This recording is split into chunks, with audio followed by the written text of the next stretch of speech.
Hello everyone. आज हम लोग चैप्टर 2 में जो सब चैप्टर था आपका executive officer and medical officer of health, उसमें सेक्शन 61 ऑनवर्ड्स हम लोग आज पढ़ेंगे। तो देखिए सेक्शन 61 क्या कहता है, देख लेते हैं। देखिए सेक्शन 61 जो है वो जो है कुछ पावर्स जो हमने ऊपर इससे पहले जो दो सेक्शंस थे 60 और 60A में, तो कुछ पावर्स थी एग्जीक्यूटिव ऑफिसर और मेडिकल ऑफिसर ऑफ हेल्थ की जो हमने डिस्कस करी थी। उन पावर्स को जब इन दोनों ने एक्सरसाइज किया था तो ये उनके रिगार्डिंग ये वाला सेक्शन है कि उन्होंने कोई ऑर्डर पास कर दिया है तो उस सिचुएशन में उन ऑर्डर्स की कोई अपील नहीं होगी। तो देखिए ये एक बड़ा जनरल सा क्लॉज है जिसको कहते हैं कि इनकी अपील नहीं होगी। लेकिन यहाँ एक एक्सेप्शंस भी हैं, कुछ दो एक्सेप्शंस दे रखे हैं जिन केस में उन ऑर्डर्स की अपील हो सकती है। तो वो देख लेते हैं क्या है। सबसे पहले क्लॉज ए जो है इसका वो कहता है कि जो थर्ड कॉलम शेड्यूल 2 के थर्ड कॉलम में कुछ ऐसी ऑर्डर्स होंगे जो अपीलेबल होंगे और जो थर्ड कॉलम में लिखा हुआ होगा कि हाँ इनकी अपील हो सकती है, तो उन वाले ऑर्डर्स की अपील हो सकती है, कोई उसमें कोई दिक्कत नहीं होगी। और उसमें जो जनरल क्लॉज है जो ऊपर 61 कह रहा है कि अपील नहीं हो सकती, वहां ये अप्लाई नहीं होगा। ऐसे ही एक और एक्सेप्शन है जहाँ पे अपील हो सकती है, वो है अगर कहीं जो है आपका बायलॉज में लिखा हुआ है इन रेस्पेक्ट ऑफ लाइसेंस लिखा हुआ है कि अपील हो सकती है उन बायलॉज में, तो ऑफ कोर्स वहां पे अपील हो सकती है। इसी के बाद देख लेते हैं सब क्लॉज 2 जो है इसी सेक्शन का, वो क्या कहता है।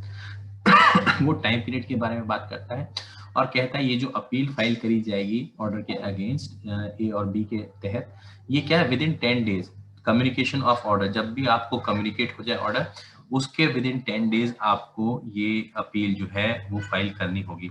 और कम्युनिकेशन, देखिए कम्युनिकेशन ये भी कह रखा है, कम्युनिकेशन जो है ये will deem to have been communicated, वो मान लिया जाएगा कम्युनिकेट हुआ है, जिस दिन से पास हुआ है उस दिन के 10 डेज में मान भी लिया जाएगा कि आपको कम्युनिकेट हो गया है, क्योंकि इसमें ऑर्डर को इंडिविजुअली किसी को सर्व करने की जरूरत नहीं होगी। आप देख लेते हैं सब क्लॉज 3 क्या कहता है। ये कहता है कि अगर अपील इफेक्ट बताता है, अगर अपील जो है फाइल हो गई है तो उस सिचुएशन में जो ऑर्डर जिसके अगेंस्ट अपील करी गई है वो सस्पेंड हो जाएगा, यानी उसका एग्जीक्यूशन रोक दिया जाएगा जब तक कि अपील जो है वो फाइनली डिसाइड नहीं कर दी जाती। ये जो है पूरा का पूरा सारा अपील के बारे में जो है सेक्शन 61 बता देता है आपको। इसी के बाद सेक्शन 62 देख लेते हैं। सेक्शन 62 कहता है कि एग्जीक्यूटिव ऑफिसर और हेल्थ, इसकी हेडिंग सबसे पहले समझ लेते हैं क्या डेलीगेशन कर रहे हैं, कुछ पावर अपनी पावर किसी को दे रहे हैं, तो ये इसकी हेडिंग है। तो यहाँ यही कह रखा है एग्जीक्यूटिव ऑफिसर और मेडिकल ऑफिसर ऑफ हेल्थ ये अपनी पावर किसको डेलीगेट कर सकते हैं, कोई सर्वेंट है म्युनिसिपैलिटी में तो उसको डेलीगेट कर सकते हैं, उसको एम्पावर कर सकते हैं, ठीक है। लेकिन उसमें एक दो राइडर दे रखे हैं। दो राइडर ये हैं कि इसमें एक तो आपको सैंक्शन चाहिए होगी प्रेसिडेंट की, जब भी आप डेलीगेट कर रहे हो पावर तो आपको सैंक्शन लेनी पड़ेगी प्रेसिडेंट की। और दूसरा जो एक एक्सेप्शन है वो ये कह रखा है कि इसमें वो पावर्स डेलीगेट नहीं करी जा सकती जो 60 sub clause 1 sub clause F में दे रखी है। तो ये आपको दोनों चीजें ध्यान रखनी पड़ेंगी कि डेलीगेशन से पहले प्रेसिडेंट से सैंक्शन लेनी बहुत जरूरी है। इसी के बाद आपका सब क्लॉज 2 है। सब क्लॉज 2 जो है वो क्या कहता है उसको देख लेते हैं कि अगर जो इन्होंने कोई डेलीगेशन करी है एग्जीक्यूटिव ऑफिसर और मेडिकल ऑफिसर ऑफ हेल्थ, इन्होंने कोई पावर सर्वेंट को दी है म्युनिसिपैलिटी के सर्वेंट को, तो वो क्या है उसको एब्सोल्यूट ना दे के उसको लिमिटेड पावर दे सकते हैं और उसमें क्या कंडीशन और रेस्ट्रिक्शंस लगा सकते हैं। तो ऐसा नहीं है, ये कोई जरूरी नहीं है कि एब्सोल्यूट पावर ही आपको देनी है। अगर आपको डेलीगेट करनी है तो आप एब्सोल्यूट पावर ही डेलीगेट करोगे, आप लिमिटेड पावर भी डेलीगेट कर सकते हो और कंडीशन और रेस्ट्रिक्शंस इंपोज कर सकते हो उसमें। इसी के बाद सब क्लॉज 3 देख लेते हैं। कहते हैं कि इस डेलीगेशन को जब दिया गया एग्जीक्यूटिव ऑफिसर और मेडिकल ऑफिसर ऑफ हेल्थ ने कोई पावर दी एक सर्वेंट ऑफ म्युनिसिपैलिटी को और उसने उसका एक्सरसाइज करते हुए कोई ऑर्डर पास कर दिया है, अब ये ऑर्डर जो है ये ऑर्डर क्या फाइनल होगा, इसको क्या कोई रिसाइंड, क्या इसका रिवीजन नहीं हो सकता है। तो सब क्लॉज 3 जो है वो यही कहता है कि नहीं, ये जो सर्वेंट ने ऑर्डर पास किया है इसका रिसेशन भी रिसाइंड भी हो सकता है और रिवाइज भी हो सकता है, जिन्होंने इसको पावर दी है वही लोग इसको कर सकते हैं। और किन्होंने दी है इनको पावर?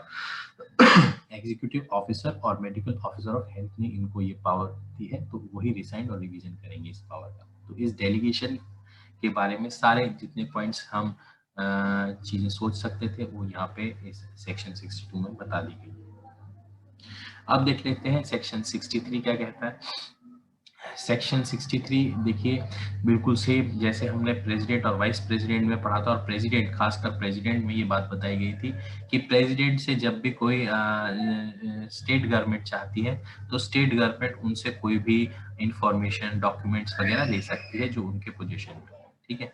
तो यहाँ पे भी यही सेम उसी तरीके से बस आदमी चेंज कर दिया है। यहाँ पे क्या कह दिया गया है कि एग्जीक्यूटिव ऑफिसर और मेडिकल ऑफिसर से जब भी कौन, प्रेसिडेंट और म्युनिसिपैलिटी, देखिए यहाँ स्टेट गवर्नमेंट नहीं है, यहाँ बता रखा है प्रेसिडेंट और म्युनिसिपैलिटी या कमेटी, इवन एक और चीज जोड़ रखी है कमेटी, जब भी ये चाहें ये कोई भी आपका रिटर्न स्टेटमेंट एस्टिमेट स्टैटिस्टिक्स यानी कोई भी जो भी इनके पास एक लिखित चीज हो उसको मंगवा सकते हैं जो एडमिनिस्ट्रेशन से संबंधित हो, ठीक है।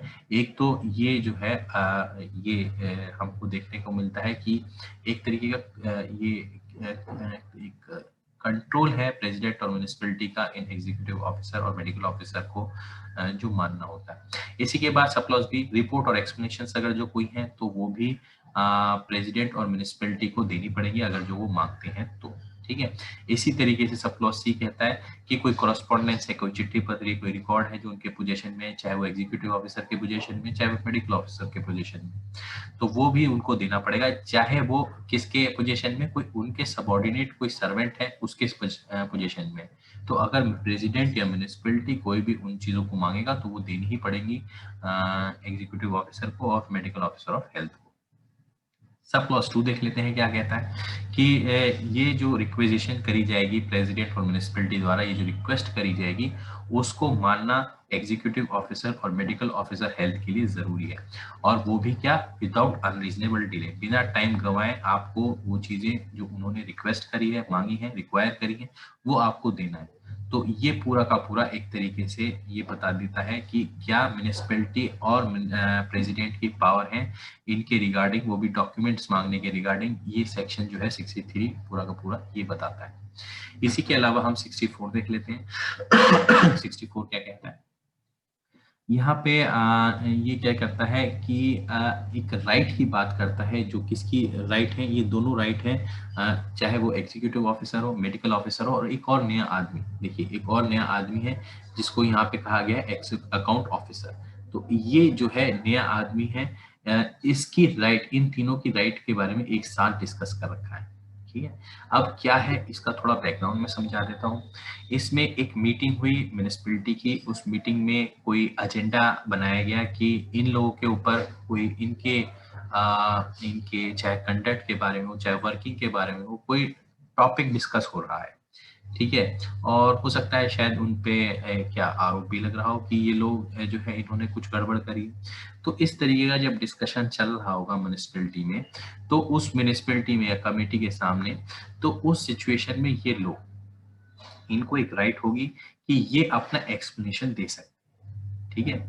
अब ये एक्सप्लेनेशन देने का भी एक टाइम है, टाइम निश्चित है कि जब डिस्कशन चल रहा होगा, ये उस समय एक्सप्लेनेशन नहीं दे सकते, उसके पहले दे सकते हैं या उसके बाद में दे सकते हैं, ठीक है। बाय इन्फ्रेंस उसका अगर हम मतलब निकालें, यहाँ जो चीजें दे रखी है कि डिस्कशन के टाइम पे नहीं एक्सप्लेनेशन देंगे, अपना एक्सप्लेनेशन, अपना स्पष्टीकरण नहीं देंगे ये लोग, ये या तो पहले देंगे या बाद में देंगे, डिस्कशन के टाइम में नहीं देंगे।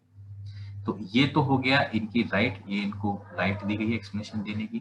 इसी के बाद इनका एक इनके ऊपर ये कह दिया गया है, देखिए मीटिंग में ये लोग शिरकत तो जरूर करेंगे, यानी ये लोग पार्टिसिपेट तो करेंगे अपनी एक्सप्लेनेशन देने के लिए, लेकिन ये वोट राइट इनकी वोट देने की नहीं होगी कतई भी।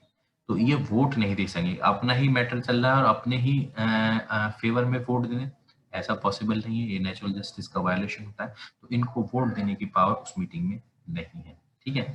ऐसे ही ये कोई प्रपोजिशन नहीं, कोई भी प्रपोजिशन मीटिंग में नहीं कर सकते, कोई भी चीज नहीं प्रपोज कर सकते मीटिंग में, क्योंकि इस समय इन लोगों के ऊपर कोई एजेंडा है और कोई डिस्कशन चल रहा है, तो इस टाइम भी कोई प्रपोजिशन भी नहीं दे सकते मीटिंग, ठीक है। तो ये पूरा का पूरा सेक्शन इनकी राइट की बात करता है, और वो भी किसकी, राइट टू एक्सप्लेनेशन, कहाँ, मीटिंग में, एक मीटिंग में जहां इनके बारे में कोई मुद्दा उठाया गया है वो उस टाइम पे। अब देख लेते हैं सेक्शन 65 देख लेते हैं। सेक्शन 65 क्या कहता है कि इसमें क्या है, स्टेट गवर्नमेंट की पावर के बारे में कुछ बात कर रखी है। यहाँ क्या कहता है कि municipality being bound to make an appointment. देखिए ये सबसे पहला सेक्शन जो था, मैं उससे रिलेट करके बताऊंगा इस सब चैप्टर का जो था, सेक्शन 57 जो था, ठीक है। सेक्शन 57 और 59 में किसके अपॉइंटमेंट हो रहे थे, एग्जीक्यूटिव ऑफिसर और मेडिकल ऑफिसर ऑफ हेल्थ के अपॉइंटमेंट हो रहे थे, म्यूनिसिपैलिटी उनको कर रही थी। अब एक सिचुएशन यहाँ पे इन्होंने बता रखी है कि देखिए क्या हुआ, कोई अपॉइंटमेंट इनको करना था इन दोनों व्यक्तियों का 57 या 59 में, लेकिन इन्होंने म्यूनिसिपैलिटी ने, यानी म्यूनिसिपैलिटी ने कोई अपॉइंटमेंट इस तरीके से इनका नहीं किया, ठीक है, इस सिचुएशन में। और कौन सी सिचुएशन थी भी ध्यान रखिए, जब खासकर स्टेट गवर्नमेंट ने डायरेक्शन दे रखी है उस टाइम पे नहीं किया, ठीक है। तो अब क्या कर सकती है, अब स्टेट गवर्नमेंट को तो बड़ा बुरा लगेगा कि उनकी कही हुई बात को जो है कंप्लाई नहीं किया गया, माना नहीं गया। तो स्टेट गवर्नमेंट क्या करेगी, उसका क्या कर देगी, मे इटसेल्फ मेक द अपॉइंटमेंट, खुद अपॉइंटमेंट कर देगी और उसी के बाद उनकी सैलरी फिक्स कर देगी और जो भी सर्विस कंडीशंस हैं वो सारी फिक्स कर देगी, जैसे प्रोविडेंट फंड, पेंशन वगैरह वगैरह, ये सब खुद ही कर देगी। तो ये जो है पूरा का पूरा सेक्शन जो है, ये अपॉइंटमेंट अगर जो नहीं किया जाता म्यूनिसिपैलिटी के द्वारा इन एग्जीक्यूटिव ऑफिसर का और municipal medical officer of health का, तो उस सिचुएशन में स्टेट गवर्नमेंट को जो पावर दी गई है वो अपॉइंट कर सकती है। यही एक प्रोवाइजो है। यहाँ प्रोवाइजो इस बारे में है कि देखिए अपॉइंटमेंट तो कर दिया स्टेट गवर्नमेंट, लेकिन उनकी तनख्वाह कौन देगा। तो म्यूनिसिपैलिटी तो बिल्कुल गुस्सा खाए हुए बैठी होगी, वो सोच रही होगी कि यार मेरे को अपॉइंटमेंट मेरी पावर को छीन के स्टेट गवर्नमेंट ने उस पावर को इस्तेमाल कर लिया, मैं क्यों पैसे दूं, अब ये जो नया आदमी अपॉइंट होता है मैं इसके पैसे क्यों। तो यहाँ पे यही दे रखा है कि अगर जो इस तरीके से स्टेट गवर्नमेंट इनकी पावर छीन के खुद उस पावर का इस्तेमाल करती है, तो कोई भी म्यूनिसिपैलिटी जिसमें ये आदमी अपॉइंट हुआ है, अगर उसकी मंथली इनकम जो है जो जो मंथली उसका लाइबिलिटी है, इनकम नहीं, उसकी जो लाइबिलिटी होगी वो क्या होगी, वो एक अमाउंट तक ही निश्चित होगी। कहने का मतलब 3 लाख तक की पॉपुलेशन अगर जो है 3 लाख से ऊपर है, तो 1000 रुपए तक का ही कंट्रीब्यूशन सैलरी में जो है म्यूनिसिपैलिटी करेगी, उससे ऊपर जिम्मेदारी उसकी होगी, यानी स्टेट गवर्नमेंट की होगी जिसने उसकी पावर छीनते हुए अपॉइंट किया। तो ये तो जब उसकी तनख्वाह जो एनुअल इनकम होगी म्यूनिसिपैलिटी 3 लाख से ऊपर है तो 1000 रुपये कंट्रीब्यूशन, 3 लाख से नीचे है तो 500 रुपये का कंट्रीब्यूशन जो है म्यूनिसिपैलिटी करेगी, ठीक है। और ये कंट्रीब्यूशन किसके रिगार्डिंग होगा, salary, leave allowance, contribution, person so appoint, जो भी आदमी अपॉइंट किया जाएगा उसके लीव अलाउंस कंट्रीब्यूशंस वगैरह में सिर्फ इतना ही वो कंट्रीब्यूट करेगी, और सारा कंट्रीब्यूशन स्टेट को ही करना पड़ेगा, क्योंकि उसने म्यूनिसिपैलिटी की पावर को छीनते हुए खुद अपॉइंट कर दिया है, ठीक है। तो ये पूरा का पूरा, अब क्या अगर हम एक नटशेल में देखें तो ये सेक्शन क्या कहता है, ये और कुछ नहीं, सिर्फ डिस्कस करता है, पावर की बात करता है कि स्टेट गवर्नमेंट की पावर क्या है अपॉइंटमेंट के रिगार्डिंग, अगर जो मानी नहीं, अगर जो उसको अपॉइंटमेंट जो लोगों का उसने डायरेक्शन दी है उसको नहीं माना जाता, तो उस सिचुएशन में स्टेट गवर्नमेंट की क्या पावर है उसके बारे में ये सेक्शन बात करता है। तो आज आज के लिए हम लोग इतना ही देखेंगे, और नेक्स्ट अपनी जो लेक्चर्स होगा उसमें हम नया सब चैप्टर शुरू करेंगे, अदर सर्वेंट्स। तो आज के लिए thank you and have a nice day.